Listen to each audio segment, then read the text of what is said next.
номер 95 жалпы орта білім беретін мектебінің 9 сынып оқушысы Бастарбек Ақжүніс. Мұқағали Мақатаев Алматы қаласында Қарасаз ауылында дүниеге келген. Ол 1931 жылы 9 ақпанда дүниеге келген. Оның көптеген шығармашылықтары бар. Оның бірін айтатын болсақ, жаздың таңы. Жарықтық. Жаздың таңы.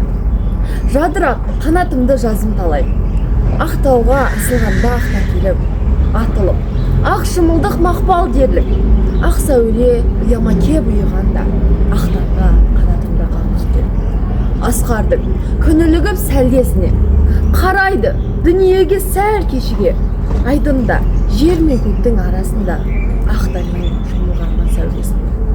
Күн мені шомылдырған асланам, жан-жағым ақ моншаққа шашыраған, ақ таңның өлеп мені бесігіне, ақ таудың сүйкімден асыраған. Күн менің асланам, жарықтық. Жаздың таңай белден асқан, бауырын жерге басқан шөлде баспан. Қия алмай жаз төсегін, жар төсегін, қиналып бозаруда жер мен аспан.